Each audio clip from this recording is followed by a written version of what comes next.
আসসালামু আলাইকুম প্রিয় ভিউয়ার্স, বিডি সলিউশন 24 চ্যানেলের পক্ষ থেকে আমি মোহাম্মদ আনসার আপনাদের জানাই স্বাগতম। আজ আমি আপনাদের মাঝে আরেকটি সুন্দর এবং গুরুত্বপূর্ণ ভিডিও নিয়ে হাজির হয়েছি। আমার আজকের এই ভিডিওটি হচ্ছে শিক্ষার্থী ভাই ও বোনদের জন্য, অর্থাৎ নবম, দশম এবং একাদশ, দ্বাদশ শ্রেণীর শিক্ষার্থীদের জন্য আজকের এই ভিডিওটি খুবই গুরুত্বপূর্ণ। আজকের এই ভিডিও টপিকটি হচ্ছে কারক। কিভাবে আমরা খুব সহজেই কারক চিনতে পারি আজকের এই ভিডিওর মাধ্যমে সেটি দেখব। তো ভিউয়ার্স, মূল ভিডিওতে যাওয়ার পূর্বে বরাবরের মতো আপনাদের প্রতি আমার একটি অনুরোধ, এখন পর্যন্ত যদি আপনি আমার চ্যানেলটিতে নতুন হয়ে থাকেন তাহলে ভিডিওর নিচে লাল সাবস্ক্রাইব লেখাটিতে ক্লিক করে এখনই সাবস্ক্রাইব করে নিন এবং পরবর্তীতে এরকম আরও সুন্দর সুন্দর ভিডিও পেতে পাশের বেল আইকনটিতে ক্লিক করে নোটিফিকেশন অন করে দিন। তো ভিউয়ার্স, তাহলে চলুন আমরা চলে যাই মূল ভিডিওতে। প্রথমেই আমরা কারকের সংজ্ঞাটি জেনে নেব। বাক্যস্থিত ক্রিয়াপদের সঙ্গে নামপদের যে সম্পর্ক তাকে বলা হয় কারক। কারক সাধারণত 6 প্রকার, যেমন 1 নম্বর রয়েছে কর্তৃকারক, কর্মকারক, করণকারক, সম্প্রদান কারক, অপাদান কারক, অধিকরণ কারক। এখন আমরা দেখব যে কিভাবে আমরা খুব সহজে এই কারকগুলোকে নির্ণয় করতে পারি। কারক নির্ণয়ের সহজ পদ্ধতি। প্রথম নিয়মটি হচ্ছে ক্রিয়াকে কে বা কারা দিয়ে প্রশ্ন করলে এর উত্তরে কর্তৃকারক পাওয়া যায়। যেমন হাসান বাড়ি যায়। এ বাক্যে যদি প্রশ্ন করা হয় কে বাড়ি যায়, উত্তর আসে হাসান, অতএব হাসান কর্তৃকারক। আরেকটি উদাহরণ হচ্ছে অর্থ অনর্থ ঘটায়। এ বাক্যে যদি প্রশ্ন করা হয় কে অনর্থ ঘটায়, উত্তর আসে অর্থ, অতএব অর্থ কর্তৃকারক। এই দুটি বাক্যে হাসান এবং অর্থ কর্তৃকারক হবে। 2 নং নিয়মটি হচ্ছে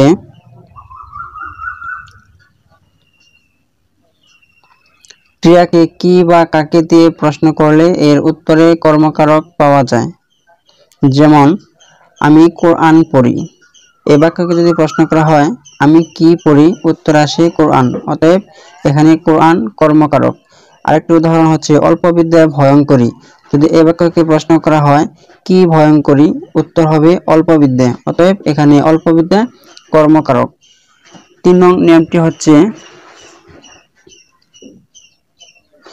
ক্রিয়াকে কিসের সাহায্যে, কিসের ধারা, কি উপায়ে দিয়ে প্রশ্ন করলে উত্তরে করণকারক পাওয়া যায়। ক্রিয়াকে কিসের সাহায্যে, কিসের ধারা, কি উপায় দিয়ে প্রশ্ন করলে করণকারক পাওয়া যায়। যেমন আমি কলম দ্বারা লিখি। এ বাক্যকে যদি প্রশ্ন করা হয় আমি কি দ্বারা লিখি, উত্তর আসে কলম, অতএব কলম করণকারক। অর্থে অনর্থ ঘটে। এখানে যদি প্রশ্ন করা হয় কিসে অনর্থ ঘটে, উত্তর আসে অর্থে, অতএব অর্থে করণকারক। পরবর্তী 4 নং নিয়মটি হচ্ছে সত্য ত্যাগ করে কাউকে কিছু দান করলে তাকে সম্প্রদান কারক বলে।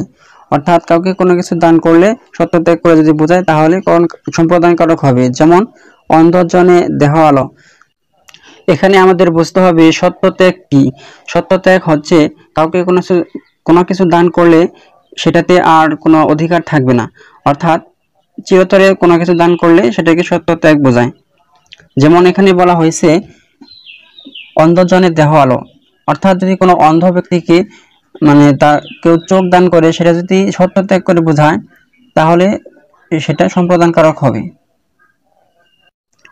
5 নম্বর নিয়মটি হচ্ছে ক্রিয়াকে কোথা থেকে, কি হতে, কিসের হতে দিয়ে প্রশ্ন করলে উত্তরে অপাদান কারক পাওয়া যায়।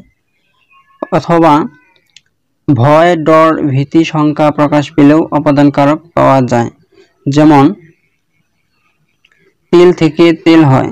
এ বাক্যে যদি প্রশ্ন করা হয় কি হতে তেল হয়, উত্তর আসে তিল, অতএব এখানে তিল হচ্ছে অপাদান কারক।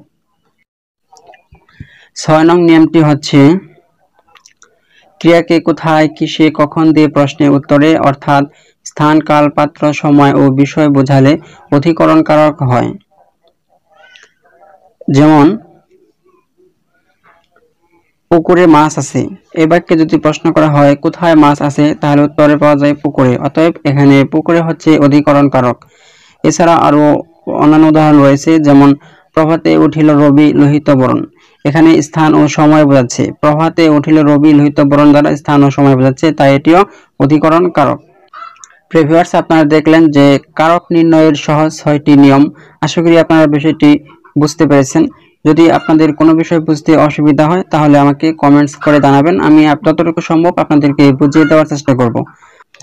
তো প্রিভিউয়ার্স, যদি আমার ভিডিওটি আপনাদের ভালো লেগে থাকে তাহলে অবশ্যই একটি লাইক দেবেন এবং শেয়ার করে সবাইকে দেখার সুযোগ করে দেবেন, এবং পরবর্তীতে এরকম আরো সুন্দর সুন্দর ভিডিও পেতে আমার চ্যানেলটি অবশ্যই সাবস্ক্রাইব করবেন এবং পাশের বেল আইকনটিতে ক্লিক করে নোটিফিকেশন অন করে দেবেন। পরবর্তী ভিডিও দেখার আমন্ত্রণ জানিয়ে এবং আপনাদের সকলের সুস্বাস্থ্য কামনা করে আজকের মতো এখানে বিদায় নিচ্ছি। আল্লাহ হাফেজ।